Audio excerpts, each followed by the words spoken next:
Thank you for clicking in this video. Do you believe in the unexplainable? In moments when the ordinary transforms into something truly sinister? Tonight, we dive into two spine-chilling stories where a simple mirror and a late-night taxi ride lead to encounters that defy all reason. Prepare yourself for tales that will make you question reality and wonder what might be hiding in the darkness.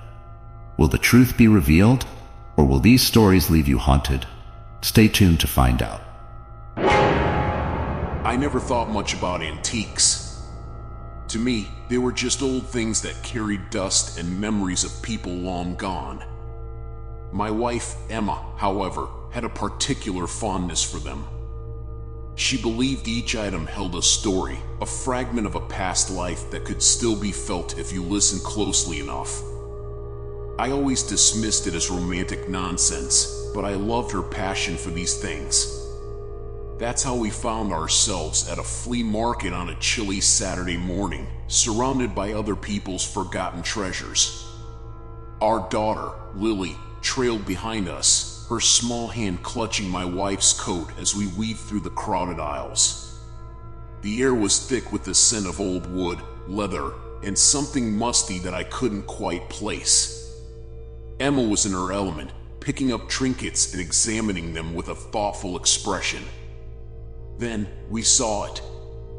Leaning against a rickety wooden table was a large, ornate mirror. The frame was dark wood, almost black, intricately carved with swirling patterns that seemed to move if you stared at them too long. The glass itself was slightly clouded, like a window to another time. "Look at this," Emma said, her voice tinged with excitement. "Isn't it beautiful?" Beautiful wasn't the word I'd have chosen. There was something unsettling about it, something that made my skin crawl, though I couldn't quite put my finger on why.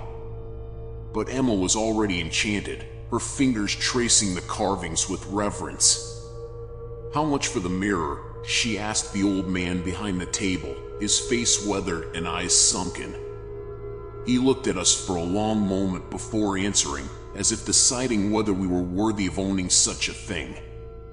$20, he finally said, his voice raspy. "That's a steal," Emma exclaimed, already pulling out her wallet. As we loaded the mirror into the back of our car, I caught a glimpse of Lily standing in front of it, her reflection strangely distorted by the cloudy glass. She was staring into it with an intensity that I had never seen in her before, as if something within the mirror had caught her attention. It was only when I called her name that she snapped out of it, blinking rapidly before looking up at me with a confused expression. "Daddy, there's a little girl in the mirror," she said, her voice soft. I chuckled, ruffling her hair. "That's just your reflection, sweetheart." But as I closed the trunk, I couldn't shake the feeling that there was something more to her words, something I wasn't ready to confront. That evening, we placed the mirror in our living room, right above the fireplace. It looked like it had always belonged there, its dark wood blending seamlessly with the old brick and wooden beams of our home. Emma was delighted with her find, and even I had to admit that it added a certain charm to the room. But as the days passed, I started to notice little things. The temperature in the room seemed to drop whenever I was near the mirror. Sometimes, I thought I saw something move in its depths, just out of the corner of my eye. But when I looked directly at it, there was nothing, just my own reflection staring back at me, a little paler than I remembered. It wasn't long before Lily started talking about her new friend in the mirror. At first, it seemed harmless. She would sit in front of it, chattering away as if she were playing with an imaginary friend. Emma found it adorable, but I couldn't shake the uneasy feeling that gnawed at me whenever I saw them together. Then came the drawings. Lily had always loved to draw, but her latest creations were different. They were dark, filled with strange symbols and twisted figures that made my stomach turn. When I asked her about them, she would simply smile and say, "My friend showed me." I didn't know what to make of it. It was just a phase, I told myself. Kids have wild imaginations. But there was something about the way she spoke about this friend, something too knowing, too mature for her age. And then there were the stories of places and events she could never have known, told in chilling detail as if she had been there herself. One night, as I stood in front of the mirror, I thought I saw someone standing behind me in the reflection. A small figure, just out of focus, with eyes that gleamed in the dim light. My heart raced as I spun around, but the room was empty. But when I looked back at the mirror, there was nothing. Just my own reflection, and behind it, the empty room. Lily's laughter echoed from the hallway, and I shivered. Whatever was happening, it was just beginning. And I knew, deep down, that our lives were about to change in ways I couldn't possibly imagine. The days passed, and the atmosphere in our home began to shift. It was subtle at first, barely noticeable, like a shadow creeping in at the edge of your vision. I found myself avoiding the living room, making excuses to stay in other parts of the house. Emma didn't seem to notice, too busy with her projects and the daily routine. But Lily had changed. She spent more and more time in front of the mirror, her conversations with her friend growing longer and more intense. I would catch her whispering to it, her eyes fixed on the glass as if she were looking deep into another world. It wasn't the playful chatter of a child anymore. There was something darker in her tone, something that sent a chill down my spine. One evening, I decided to confront her about it. We were sitting at the dinner table, the mirror looming behind us like a silent observer. Lily was picking at her food, her gaze drifting back to the living room every few minutes. "Lily," I began, trying to keep my voice casual, "can you tell me about your friend in the mirror?" She looked up at me, her blue eyes wide and innocent. But there was something else there too, something that didn't belong in a child's eyes. "She's lonely, Daddy," Lily said, her voice small. "She just wants someone to play with." "Who is she?" I asked, my heart pounding in my chest. "Where did she come from?" Lily hesitated, her fork hovering above her plate. "She lives in the mirror," she finally said. "She's been there for a long time. She told me so." I glanced at Emma, who was watching us with a concerned expression. "Lily, sweetie," she said gently, "you know that there's no one in the mirror, right? It's just a reflection." But Lily shook her head, her grip tightening on her fork. "No, Mommy. She's real. She told me about you and Daddy. She knows things." The air in the room seemed to grow colder, and I felt a wave of unease wash over me. "What kind of things?" I asked, struggling to keep my voice steady. Lily frowned, as if trying to remember. "She told me about the fire," she said quietly. "The one that happened in the old house. She said she watched it from the mirror." My breath caught in my throat. We had never told Lily about the fire. It was something Emma and I rarely spoke about, an old tragedy that had taken place in the house we lived in before Lily was born. A faulty wire, they said. The flames had gutted the place, but we had escaped unharmed. The insurance had covered the costs, and we had moved on. Or so I thought. Emma's face had gone pale, her fork clattering onto her plate. "Lily, how do you know about the fire?" she asked, her voice trembling. Lily just shrugged. "My friend told me. She said she saw it all." I pushed back from the table, the chair scraping loudly against the wooden floor. "That's enough," I said, trying to hide the fear in my voice. "No more talking to the mirror. Do you understand?" It's just a piece of glass, nothing more." Lily looked at me, her expression unreadable. "But Daddy, she's my friend. I can't just leave her alone." "You'll do as I say," I snapped, harsher than I intended. The tension in the room was suffocating, the silence heavy as stone. Lily's lower lip trembled, but she nodded, pushing her plate away and slipping down from her chair. She walked to the living room, pausing briefly in front of the mirror. For a moment, I thought I saw something, a flicker of movement in the glass, a shadow that wasn't hers. I shook my head, telling myself it was just a trick of the light. But when I looked at the mirror, it seemed darker, as if the glass had absorbed the shadows around it. That night, I lay in bed, staring at the ceiling, unable to sleep. My thoughts were a tangled mess of fear and confusion. What was happening to Lily? Was it just her imagination, or was there something more? Something sinister? As the hours ticked by, I finally drifted into an uneasy sleep. But my dreams were filled with images of fire, of twisted reflections, and a little girl's voice whispering from the darkness. When I awoke, the first rays of dawn creeping through the curtains, I knew that I had to do something. Whatever was happening, I couldn't ignore it any longer. The mirror was more than just an antique. It was a gateway, a portal to something that didn't belong in our world. And it wanted something from us. The days that followed were a blur of tension and unease. I had thought that banning Lily from the mirror would help, that it would bring some sense of normalcy back to our lives. But I was wrong. If anything, things grew worse. The house, once a place of warmth and comfort, now felt foreign, as if the walls themselves were closing in on us. Lily obeyed my orders at first, staying away from the living room and the mirror. But I could tell she was restless, her eyes frequently darting toward the closed door, as if she could hear her friend calling to her.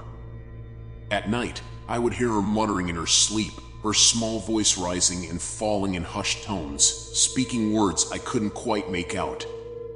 And then, the incident started. It began with small things, objects disappearing and then reappearing in strange places, lights flickering without reason, cold spots that moved through the house like a passing shadow. At first, I tried to rationalize it. Our house was old, after all. Wiring issues, drafts, it could all be explained away. But deep down, I knew better. One evening, while Emma was out shopping and Lily was playing in her room, I decided to confront the mirror directly. It had become the unspoken source of our troubles, and I needed answers. I stood in front of it, my reflection staring back at me, the room behind me dimly lit by the dying light of the day. For a moment, nothing happened. Just the usual reflection, my tired eyes, the wrinkles that seemed to have deepened over the past few weeks. But then, something changed. The glass seemed to ripple, as if disturbed by a breath of wind, and the room behind me began to shift. The reflection of the living room darkened, shadows lengthening unnaturally. And then I saw it, a small figure standing just behind me, barely visible in the gloom. It was a girl, but not Lily. This girl was pale, her eyes large and dark, her hair hanging in limp, tangled strands around her face. She was dressed in what looked like a nightgown, tattered and stained. I spun around, my heart pounding in my chest, but the room was empty. When I looked back at the mirror, she was still there, staring at me with those hollow eyes. My breath caught in my throat as I realized she wasn't just a figment of my imagination. She was real, or at least, she was real within the confines of that cursed mirror. "Who are you?" I whispered, my voice trembling. The girl didn't respond. Instead, she raised her hand and pressed it against the glass. For a moment, I thought I could hear the faintest sound, like a soft cry or a whisper, but it was too faint to understand. Without warning, the lights in the room flickered and then went out completely, plunging me into darkness. My reflection disappeared, and so did the girl. But the room wasn't empty. I could feel something, someone standing close, the air heavy with a presence I couldn't see but could almost touch. I fumbled for the light switch, my fingers shaking, and when I finally managed to flip it, the room was once again illuminated. The mirror showed nothing but my own terrified reflection.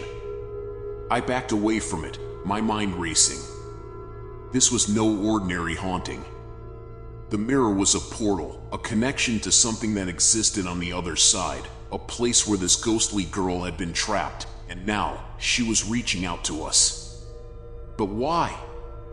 What did she want? My thoughts were interrupted by a sudden scream from Lily's room.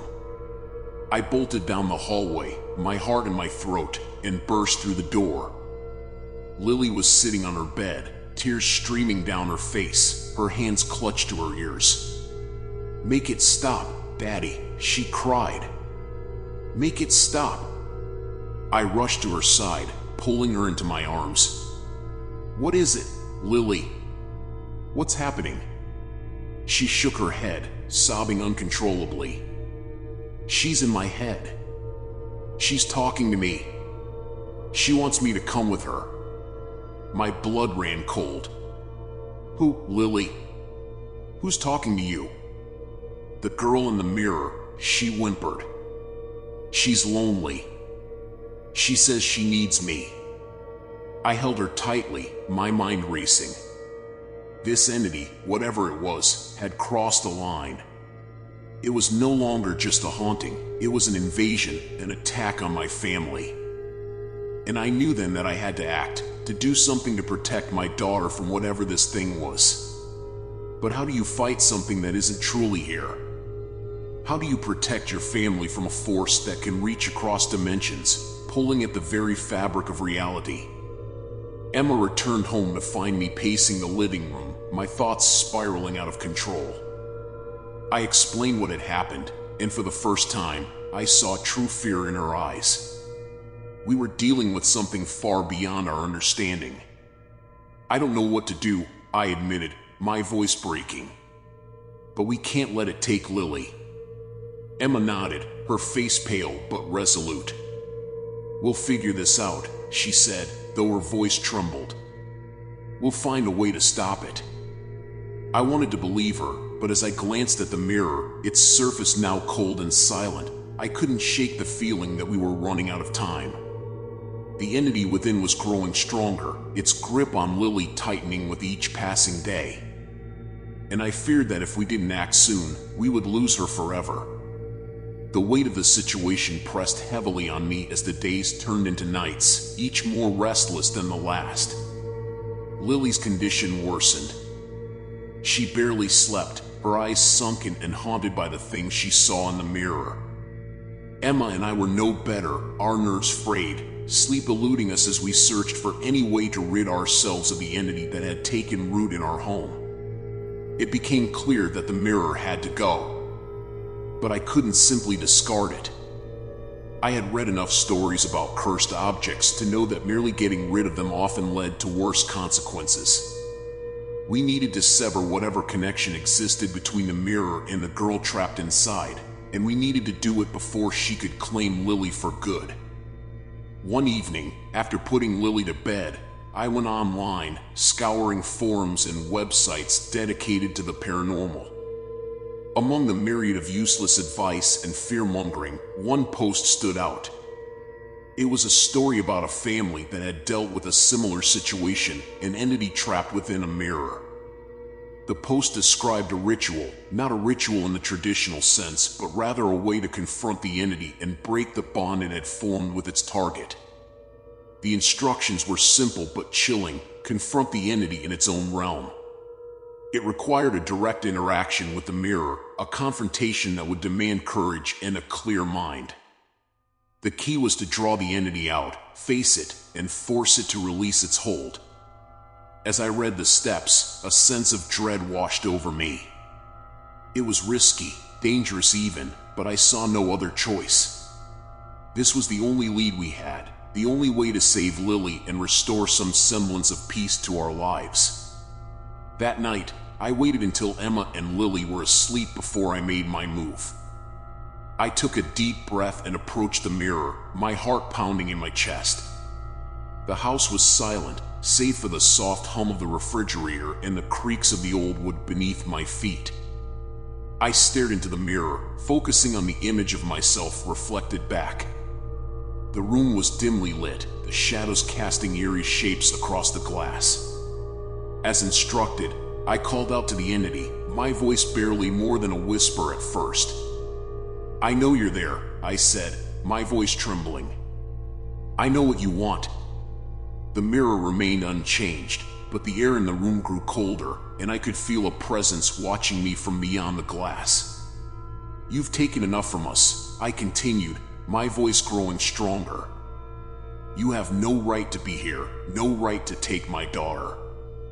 For a moment, nothing happened. I began to doubt myself, wondering if this was all a mistake, if I was only making things worse. But then, the mirror's surface began to ripple, the glass distorting as if it were liquid. And then she appeared, the girl from before, her eyes locked onto mine. But this time, she wasn't alone. Her expression was different, filled with a desperation that hadn't been there before. Behind her, the shadows shifted, forming into shapes that were both human and not. Dark figures loomed, their forms twisted and unnatural, their faces obscured by the darkness. "You must leave us alone," I demanded, though my voice wavered. "You have no power here." The girl stared at me, her eyes hollow yet pleading. She pressed her hand against the glass, and I could feel a cold chill seep into my bones. The shadows behind her seemed to pulse with a malevolent energy, as if they were waiting, watching. "You're trapped here," I said, my voice trembling. "But you don't belong in our world. Let Lily go." For a long moment, there was silence.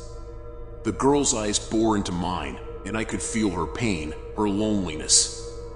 She was a victim, just like Lily, a lost soul trapped in a liminal space, caught between life and death, seeking an escape from her prison. "Please," I whispered, my resolve softening. "I don't want to hurt you, but I can't let you take my daughter. You have to let her go." The girl's expression flickered, and for the first time, I saw something like sadness in her eyes. The shadows behind her seemed to retreat slightly, as if they were losing their grip. And then, something incredible happened. The girl stepped back, her form fading into the darkness. The ripples in the mirror began to smooth, the glass returning to its normal state. The air in the room grew warmer, and the oppressive feeling that had been suffocating us for days began to lift. I could hardly believe it, but it seemed to be over. The girl was gone, her presence dissipating like a wisp of smoke. The mirror, once a portal to another realm, was now just a mirror, a simple, inanimate object. I collapsed into a nearby chair, my body shaking with relief and exhaustion. It was over. We were safe. Or so I thought. As I sat there, catching my breath, a faint noise reached my ears. It was coming from down the hall, from Lily's room. My heart leaped into my throat as I realized that Lily was still connected to whatever had been in that mirror. I rushed to her room, throwing the door open. Lily was standing in front of her dresser mirror, her eyes glazed over, her hands reaching out to the glass. But this time, there was no reflection of a girl, just Lily, staring blankly into the mirror. "Lily!" I shouted, grabbing her shoulders and pulling her away. She blinked, as if waking from a trance, and looked up at me with confusion. "Daddy? What's happening?" "It's okay, sweetheart," I whispered, holding her close. "It's all over now." But even as I said the words, a cold dread settled in my stomach. I had confronted the entity in the mirror, but I wasn't sure if I had truly vanquished it. The connection between Lily and the entity had been strong, stronger than I had realized. and I couldn't help but wonder if there was something left, some remnant of that dark force still lingering in our home. As I held Lily close, I glanced back at the mirror, now empty and silent. But in the corner of the glass, I thought I saw a flicker of movement, a shadow, a brief glimpse of something not quite gone. We had won this battle, but I feared the war was far from over. The days following our confrontation with the mirror were marked by an uneasy calm. The house felt different, lighter, as if the oppressive weight of the entity had been lifted. Emma and I tried to return to normal, but the experience had left its mark. Lily seemed to be doing better. No more drawings, no more eerie conversations with her friend in the mirror, but I couldn't shake the feeling that something was still wrong. It wasn't until a week later that I realized how right I had been to worry. It started subtly, small things that could easily be dismissed. A shadow in the corner of my eye, the sensation of being watched, cold spots in the house that made the hairs on my neck stand on end. I tried to ignore them, telling myself that it was just my mind playing tricks on me after everything we had been through. But the signs grew harder to ignore. One night, as I was tucking Lily into bed, she looked up at me with those big, innocent eyes and asked, "Daddy, why does the girl in the mirror look so sad?" My blood ran cold. I had been so careful, so sure that the entity was gone, but it was clear now that I had been wrong. The girl in the mirror hadn't left. She had simply bided her time, waiting for her chance. It was time to end this, once and for all. I knew what I had to do. The mirror had to be destroyed, but I couldn't just smash it to pieces. The entity was still connected to it, and I feared that breaking the mirror might release it fully into our world. No, I needed to sever the connection in a way that would trap the entity for good. I did more research, delving deeper into the lore of cursed mirrors and haunted objects. I found references to a ritual that could banish a spirit back to the realm from which it came, sealing it away permanently. It was dangerous, the risks great, but I had no other choice. I had to protect my family. That night, after Emma and Lily were asleep, I prepared for the ritual. I gathered the materials I needed, a candle, salt, and a shard of silver, and placed them in front of the mirror. The house was deathly silent, the air thick with tension. I lit the candle and began to chant the words I had memorized, my voice steady despite the fear gnawing at my insides. The flame flickered, casting eerie shadows on the walls, and the mirror's surface began to ripple once more. The girl appeared, her form distorted and hazy, as if she were struggling to maintain her presence in the mirror. Her eyes locked onto mine, and I could see the desperation in them, the anger. She knew what I was trying to do, and she was fighting it. The shadows behind her began to writhe, twisting and stretching as they tried to reach through the glass. I felt a cold wind whip through the room, the air growing impossibly frigid. But I didn't stop. I couldn't stop. I continued the chant, louder now, pouring all my will into the words. The mirror trembled, the glass cracking under the strain. The girl screamed, a sound that echoed through the room and sent a shiver down my spine. But I held firm, focusing on the final words of the ritual. Return to the void from which you came. Release your hold on this world and be gone. The mirror shattered with a deafening crash, the glass exploding outward in a burst of light. I threw myself to the ground, covering my head as shards of glass rained down around me. The cold wind vanished, replaced by a sudden, oppressive silence. When I dared to look up, the mirror was gone, nothing left but a pile of shattered glass on the floor. The entity was gone, its presence wiped from our home, leaving only an empty void where it had once been. I slowly rose to my feet, my heart pounding in my chest. The ritual had worked. The entity was banished, sealed away, and our family was finally safe. Lily woke up the next morning with no memory of the events that had transpired. The dark circles under her eyes were gone, replaced by the healthy glow of a child who had slept peacefully for the first time in weeks. Emma and I watched her with a mixture of relief and disbelief, grateful that the nightmare was finally over. We moved the remains of the mirror out of the house that same day, disposing of them far from our home. I wanted no trace of that cursed object to remain, no chance that the entity could ever return. As the days passed, the tension in our home eased, the atmosphere returning to normal. But the experience had left its mark on all of us, a reminder of how fragile the line between our world and the unknown could be. One night, as I was tucking Lily into bed, she looked up at me with a smile and said, "Daddy, I don't see the girl in the mirror anymore. She's gone." I smiled back, my heart swelling with relief. "Yes, sweetheart. She's gone, and she's never coming back." And for the first time in weeks, I believed it. The mirror, the entity, the terror that had gripped our lives, it was all behind us now.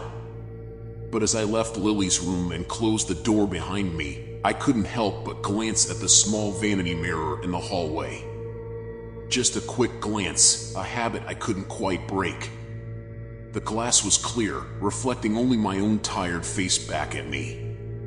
And yet, in the depths of that reflection, I thought I saw a flicker of movement, a shadow, a brief glimpse of something not quite gone. But it was only my imagination. The mirror was empty. Our home was safe. And yet, as I turned away, a lingering thought remained, echoing in the back of my mind. Was it truly over? Or had we merely escaped one nightmare, only to step into another? But for now, at least, we were together, safe in the knowledge that whatever darkness had haunted us was gone. And that was enough. At least, I hoped it was.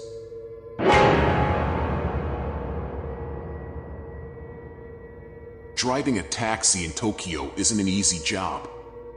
The city never sleeps, and neither do the endless streams of passengers needing rides at all hours. I had been driving for nearly 10 years, and by now, I'd seen it all: drunk salarymen stumbling into the back seat, couples arguing, tourists who barely spoke a word of Japanese. I thought nothing could surprise me anymore. That night, the streets were unusually quiet. It was the kind of quiet that made you feel like you were the only person awake in the entire city. The rain was coming down in a steady drizzle, making the neon lights of the city blur into a sea of color. The tires of my cab hissed as they rolled over the wet pavement. I was considering calling it a night when I saw her. She was standing at the edge of the street, just under a flickering street light. Her hair was long and dark, clinging to her face from the rain. She was wearing a simple white dress, the kind that might have been fashionable years ago, but now seemed out of place. There was something off about her, but I couldn't quite put my finger on it. I pulled over, rolling down the window. "Where to?" I asked in Japanese, trying to sound cheerful despite the late hour. She didn't answer right away. Instead, she leaned down and looked at me with eyes that seemed too dark, too deep. "Asakusa," she finally said, her voice soft but clear. "Asakusa?" I repeated, slightly surprised. It was an older part of the city, known for its temples and narrow streets, but it wasn't the kind of place people went to at this hour. Still, a fare was a fare, and I wasn't about to turn her down. She got into the back seat, and as soon as she closed the door, I felt a chill in the air. I adjusted the heater, assuming the cold was just from the rain, but it didn't help. The chill seemed to seep into my bones, making me shiver despite the warmth of the car. As we drove, she remained silent, staring out the window as the city lights passed by. I tried to make small talk, commenting on the weather, asking if she had been out with friends, but she didn't respond. Her silence was unnerving, but I told myself that she was probably just tired or lost in her thoughts. It wasn't until we were halfway to Asakusa that she finally spoke again. "Do you believe in ghosts?" she asked, her voice almost a whisper. The question caught me off guard, and I laughed nervously. "I don't know," I replied.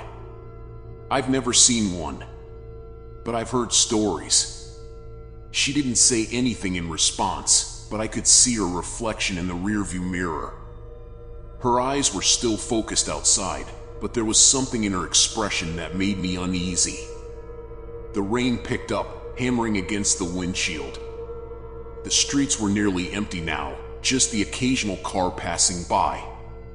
I started to feel a growing sense of dread, but I couldn't explain why.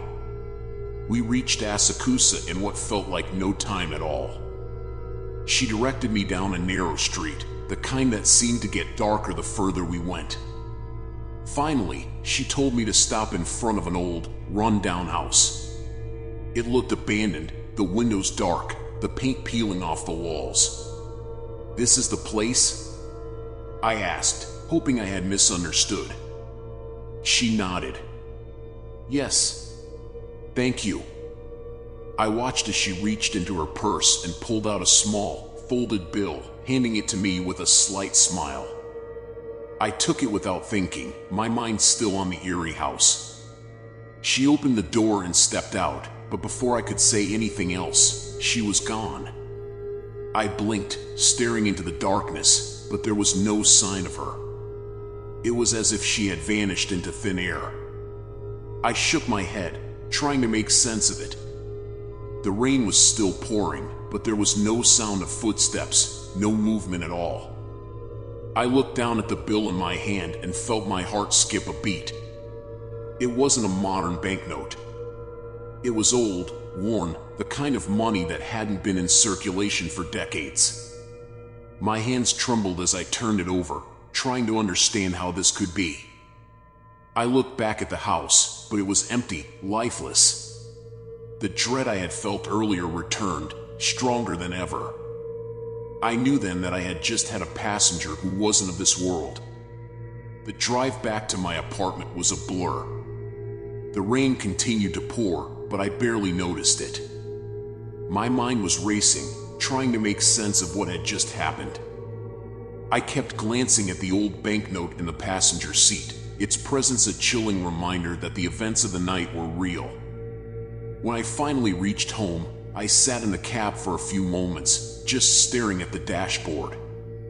The city around me seemed quieter than usual, the usual hum of traffic and life muted by the rain. It was as if the world had shifted slightly, leaving me in a place that was almost, but not quite, the same as before. I finally forced myself out of the car, grabbing the banknote as I did. I couldn't leave it behind, but I didn't want to keep it either. It felt wrong in my hand, like something that didn't belong in this world anymore. Inside my apartment, I laid the note on the kitchen table and stared at it, my mind running through 1,000 different possibilities. Maybe it was some kind of prank. Maybe the woman had been a collector and just happened to have this old currency on her. But the more I tried to rationalize it, the more unsettled I became.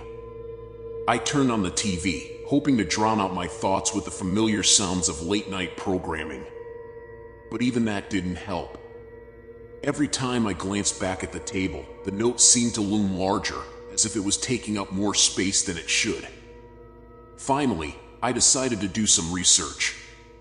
I grabbed my laptop and started searching for any information I could find about old banknotes, haunted places in Asakusa, anything that might explain what had happened. But the more I looked, the less I found. There was no logical explanation, no stories that matched what I had experienced. And then I came across something that made my blood run cold. It was a news article from decades ago, detailing a tragic accident in the very neighborhood I had dropped the woman off. A young woman had died in a fire that had consumed her family's home. The address was the same as the one I had driven to. The article included a photograph of the woman. My heart stopped when I saw it. It was her, the same woman I had picked up tonight. The same dress, the same long, dark hair. But there was one crucial difference. She had been dead for nearly 40 years. I sat back in my chair, my hands trembling. The realization hit me like a physical blow. The woman I had picked up tonight wasn't just a strange passenger. She was a ghost, a lingering spirit tied to the place where she had met her tragic end. My mind raced as I tried to process what this meant. I had heard stories of ghost passengers before, urban legends told by other drivers during late-night shifts. But I had never believed them, chalking them up to nothing more than spooky tales to pass the time. But now, I couldn't deny what had happened. The woman had spoken to me, had handed me a physical object that now sat on my table. She had been real, at least in some sense. But what did she want? Why had she appeared to me? As I sat there, staring at the screen, a sudden thought occurred to me. The phrases she had said during the ride, enigmatic, almost cryptic, might have been clues. Perhaps she had been trying to tell me something, to communicate a message that only I could deliver. I grabbed a pen and paper, trying to recall exactly what she had said. The words were vague, disjointed, but I jotted down everything I could remember. There had to be a connection, a reason why she had chosen me as her driver. I spent the rest of the night piecing together the fragments of our conversation, searching for meaning in her cryptic words. But the more I thought about it, the more questions I had. Why now? Why me? And most importantly, what was I supposed to do next? By the time the first light of dawn began to filter through the curtains, I was no closer to an answer. But one thing was clear, this wasn't over. The woman's spirit was still out there, and somehow, I was now a part of her story. And I had a feeling that whatever was coming next would be even more terrifying than what I had already experienced. The following days were a haze of sleepless nights and endless research. I couldn't shake the feeling that I was being watched, that the woman's spirit was somehow still with me, waiting for something. Every time I closed my eyes, I saw her face, the same vacant expression, the same haunted eyes. Her presence was no longer confined to the night I had picked her up. It had seeped into every corner of my life. I knew I had to find out more about her, about what had happened to her all those years ago. I returned to the article I had found, reading and rereading every word, hoping to uncover some detail that might have escaped me before. But the information was sparse. All I knew was that a fire had claimed her life, and that she had lived at the address where I had dropped her off. There were no surviving family members mentioned, no follow-up stories, nothing to explain why she was still here, after all this time. Driven by desperation, I decided to visit the neighborhood where she had died. I wasn't sure what I was looking for, maybe some remnant of her past, something that could give me a clue as to what she wanted. The idea of returning to that place sent chills down my spine, but I knew I had no other choice. When I arrived, the neighborhood was eerily quiet, almost as if it had been forgotten by time. The buildings were old, their facades worn by decades of neglect. It was hard to imagine that this was once a vibrant community. I found the address without much trouble. The building that stood there now was newer, a stark contrast to the surrounding structures. I approached cautiously, half expecting to see the woman waiting for me, but there was nothing. Just the faint sound of the city in the distance. I stood in front of the building for a long time, trying to imagine what it must have been like back then, before the fire. I wondered if her spirit had been trapped here, bound to this place by the tragedy that had taken her life. And then, as if in answer to my thoughts, I felt a cold breeze brush past me, sending a shiver down my spine. I turned quickly, but there was no one there. I needed more information, something that could help me understand what was happening. I decided to visit the local library, hoping to find old records, perhaps even a photograph or a story that hadn't made it into the article. The library was quiet, almost empty, and the atmosphere was oppressive, as if the weight of countless forgotten stories hung heavy in the air. I spent hours combing through old newspapers and archives, my frustration growing with each passing minute. There were mentions of the fire, brief obituaries for the victims, but nothing that stood out. It wasn't until I stumbled upon a small, yellowed article in a local magazine that I found something of interest.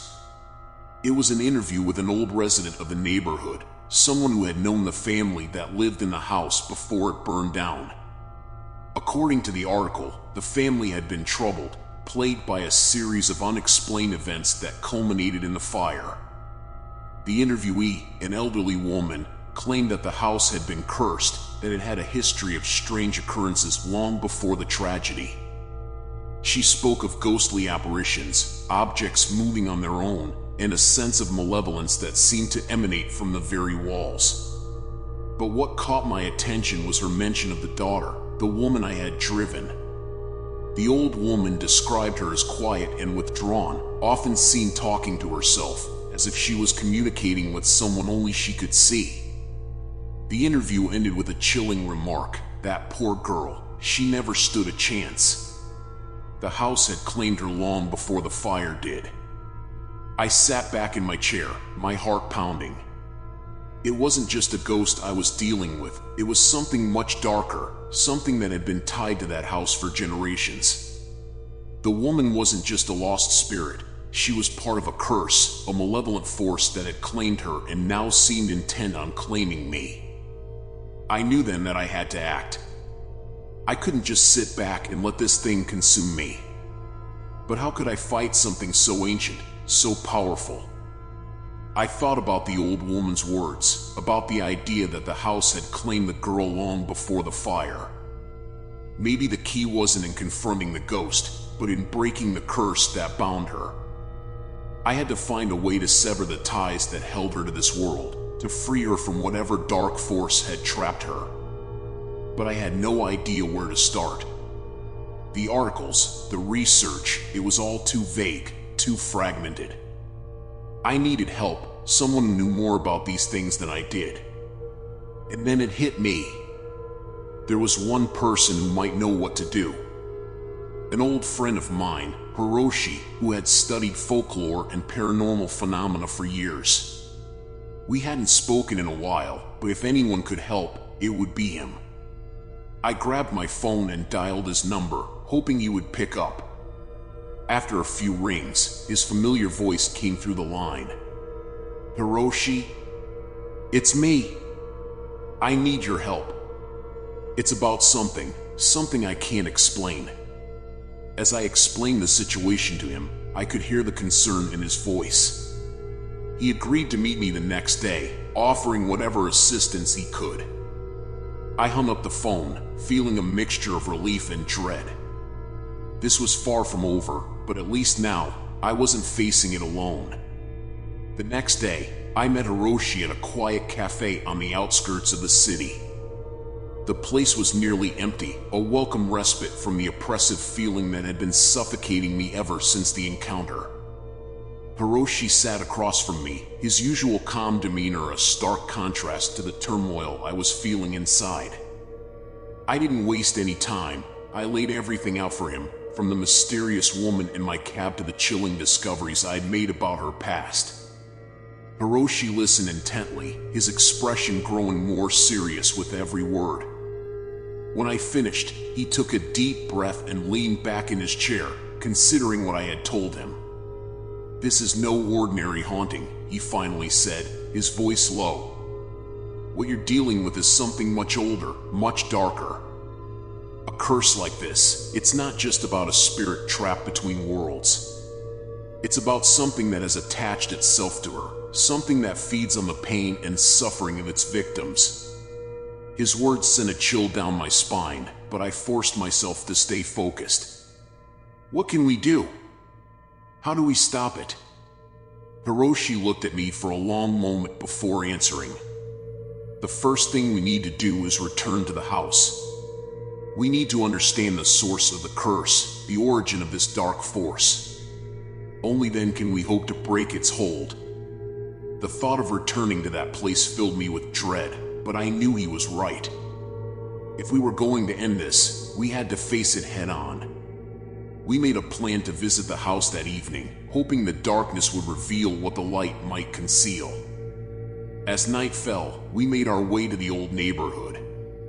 The streets were empty, the buildings casting long, ominous shadows in the dim light of the street lamps. The house stood before us, just as foreboding as it had been before. The air was thick with an unnatural stillness, as if the world itself was holding its breath, waiting for what was to come.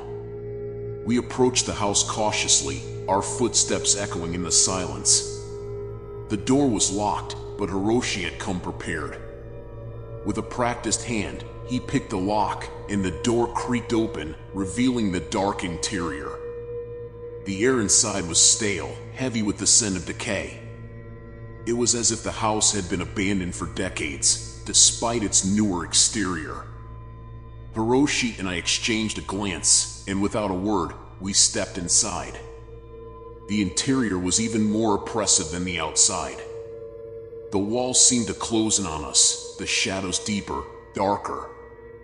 We moved through the rooms, searching for anything that might give us a clue as to the source of the curse. But the house was eerily empty, devoid of any signs of life or even the remnants of the past.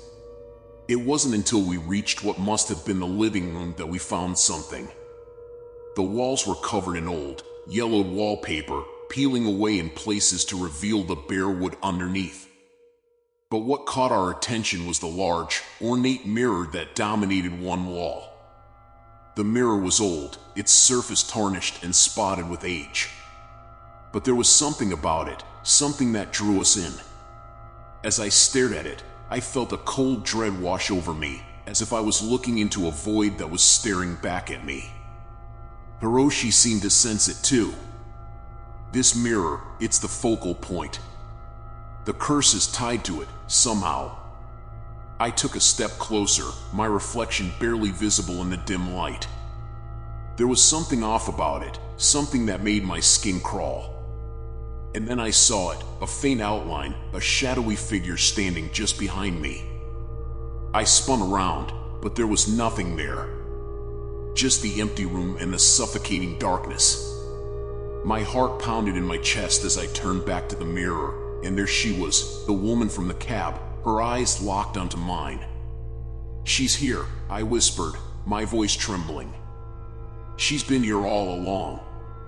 Hiroshi stepped forward, his face grim. "This is where it happened. This mirror, it's seen everything. The fire, the tragedy, it's absorbed all that pain, all that suffering. And now it's holding her here, trapped in a cycle of torment." I felt a wave of despair wash over me. How could we possibly fight something like this? But Hiroshi remained calm, his mind already working on a solution. "We need to break the connection," he said, his voice steady. "If we can destroy the mirror, we might be able to free her, to break the curse once and for all." I nodded, my resolve hardening. This was our chance, our only chance to put an end to this nightmare. I grabbed a nearby chair, ready to smash the mirror, but Hiroshi stopped me. "Wait," he said, his voice urgent. "It's not that simple. If we destroy it now, without a proper ritual, we could make things worse. We need to do this the right way." He reached into his bag and pulled out a small pouch filled with salt, along with a bundle of sage and a piece of chalk. "We need to purify the area, weaken the curse's hold on this place. Then, and only then, can we safely destroy the mirror." We worked quickly, spreading the salt in a circle around the room, chanting in unison as Hiroshi burned the sage. The air grew heavy, the darkness pressing in on us from all sides. The mirror seemed to pulse with a malevolent energy, the woman's image flickering in and out of sight. Finally, Hiroshi nodded, signaling that it was time. I raised the chair, my hands shaking as I prepared to bring it down on the mirror. The woman's face was clear now, her eyes filled with a silent plea. "Please," she whispered, her voice barely audible. "Help me." With a final surge of determination, I brought the chair down with all my strength. The mirror shattered, the sound echoing through the house like a gunshot. The shards fell to the floor, the image of the woman disappearing as they hit the ground. For a moment, there was nothing but silence. And then, slowly, the oppressive atmosphere began to lift. The darkness receded, the air growing lighter, clearer. I could feel it. The curse was breaking, the hold it had on this place weakening. But it wasn't over yet. As the last remnants of the mirror fell to the floor, I felt a presence, a lingering malevolence that hadn't been fully vanquished. The curse was breaking, yes, but it was fighting back with everything it had. We needed to get out, and fast. "Come on," Hiroshi urged, grabbing my arm. "We need to leave now." We rushed out of the house, the walls seeming to close in on us as we went. The darkness outside felt almost welcoming after the suffocating atmosphere inside. As we stepped out onto the street, I felt a weight lift off my shoulders, the cold grip of the curse finally loosening its hold. But I couldn't shake the feeling that this wasn't the end. The curse was breaking, but it wasn't gone, not yet. And I knew that until it was completely destroyed, the woman's spirit wouldn't be at peace. Hiroshi and I stood outside the house, the cool night air washing over us as we tried to catch our breath. The oppressive darkness inside the house had lifted, but the lingering sense of unease clung to us like a second skin. We had shattered the mirror, weakened the curse, but I could feel it, a malevolence that hadn't fully dissipated.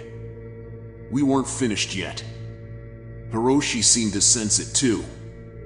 "There's one more thing we need to do," he said, his voice firm. "The curse is tied to that house, but it's not confined to it.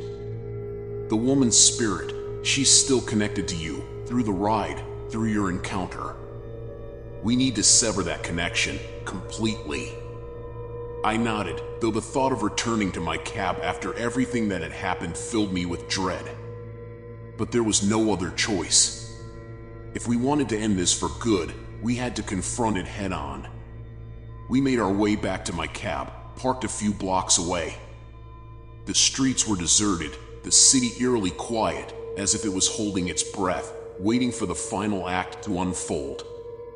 As we approached the cab, I felt a chill run down my spine. The vehicle, once a source of comfort and routine, now felt like a harbinger of doom. Hiroshi wasted no time. He began preparing for the ritual, drawing symbols on the ground around the cab with the chalk, muttering words in a language I didn't understand. I watched him work, the weight of the night's events pressing down on me. Every instinct in my body screamed at me to run, to leave this place and never look back, but I knew I couldn't.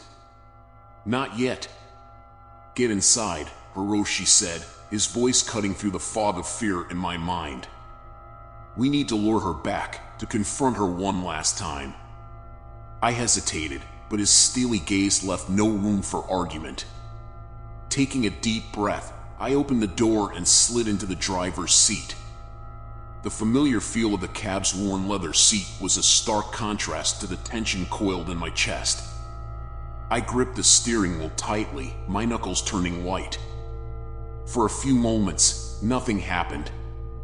The cab's interior was quiet, almost peaceful, but I knew it was the calm before the storm.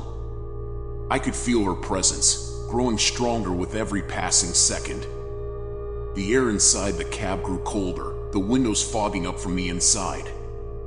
Then, without warning, the radio crackled to life. Static filled the cab, followed by a faint, distorted voice. My heart skipped a beat as I recognized it, her voice, the same one that had whispered in my ear during that fateful ride. "I'm still here," she whispered, her voice chillingly soft. "You can't escape me." I gripped the steering wheel tighter, my breath coming in short gasps. The temperature continued to drop, and I could see my breath in the cold air.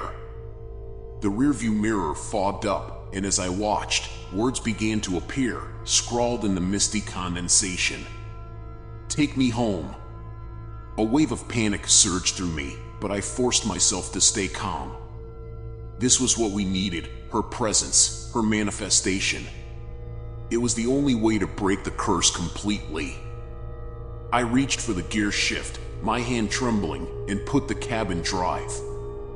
The engine roared to life, and I began to drive, following the same route I had taken that night.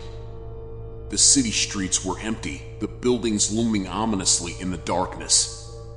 The radio continued to emit static, her voice cutting through the noise every few moments, urging me forward. As I drove, I felt the tension in the cab build. The windows were completely fogged over now, and the air was so cold it burned my lungs with every breath. The shadows in the back seat seemed to shift and writhe, and I could feel her presence growing stronger, more insistent. "Take me home," she whispered again, her voice more forceful this time. The words on the mirror grew clearer, sharper, as if etched into the glass itself. I knew where I had to go. The house. It had always been about the house. The place where it had all started, and where it had to end. I turned the cab in the direction of the old neighborhood, the streets blurring as the cab picked up speed. The city around me seemed to melt away, the buildings twisting into distorted shapes as I drove faster and faster. Finally, the house came into view, looming ahead like a dark specter. The moment I saw it, the cab's engine sputtered and died, leaving us in eerie silence. I had no choice but to coast to a stop right in front of the house, the vehicle shuddering as if in fear. Hiroshi was already there, waiting on the sidewalk, his expression grim. I opened the door and stumbled out of the cab, the cold night air a shock to my system. Hiroshi handed me the last of the sage and the salt, his instructions clear. "This is it. We need to guide her back inside, back to where she belongs. Once she's in the house, we'll seal the entrance and break the curse for good." I nodded, barely able to keep my hands steady as I took the items from him. The cab's interior was now filled with a dense, almost tangible darkness, as if the night itself had seeped inside. I could feel her presence, stronger than ever, pressing against me, urging me to take the final step. With a deep breath, I began the ritual, walking around the cab and sprinkling the salt, chanting the words Hiroshi had taught me. The air around us grew heavy, the night itself seeming to hold its breath as we performed the final steps. As I circled the cab, I could feel her presence shifting, as if she was being drawn out, compelled to follow the path I was laying down. The darkness inside the cab began to recede, retreating back into the house, drawn by the ancient rites we were invoking. Finally, I reached the door of the house, and with a final surge of determination, I flung it open. The darkness poured inside, rushing into the house like a flood. I could feel her presence, a cold wind that swept past me and into the building, leaving the air around me suddenly lighter, less oppressive. As soon as the last of the darkness had entered the house, Hiroshi and I sealed the door with the remaining salt, chanting the final words of the ritual. The air crackled with energy, and for a moment, I thought the house might collapse under the weight of the curse. But then, slowly, the energy dissipated, the tension lifting as the curse was finally broken. We stood there in silence, the house before us now just an ordinary, decrepit building. The malevolent presence was gone, the darkness dispelled. The woman's spirit, once trapped in a cycle of torment, was finally free. Hiroshi let out a long breath, the tension draining from his body. "It's over," he said, his voice weary but relieved. "She's at peace now." I nodded, feeling a strange mix of relief and sorrow. The ordeal was finally over, but it had come at a cost. I would never forget the terror I had experienced, the darkness I had faced. But I knew, deep down, that we had done the right thing. We had ended the curse, saved her from her endless suffering. As we walked away from the house, I couldn't help but glance back one last time. The building was silent, the shadows no longer menacing. It was just a house now, devoid of the darkness that had once consumed it. But as we left the neighborhood behind, I couldn't shake the feeling that some things were never truly over. The night was quiet, the city asleep, but in the back of my mind, I could still hear her voice, faint but unmistakable.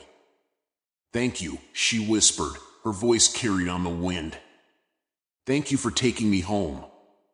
And with that, the night finally settled into peace, the darkness receding as dawn began to break on the horizon. The city was waking up, life returning to the streets, and for the first time in what felt like forever, I felt like I could breathe again. The curse was broken. The nightmare was over. But the memory of that night would stay with me forever, a reminder of the darkness that lurks just beyond the edge of the ordinary, waiting to be uncovered. If you want to watch another story, there is another video appearing on your screen now. Share your thoughts and experiences in the comments below. And don't forget to subscribe and hit the notification bell for more spine-chilling stories.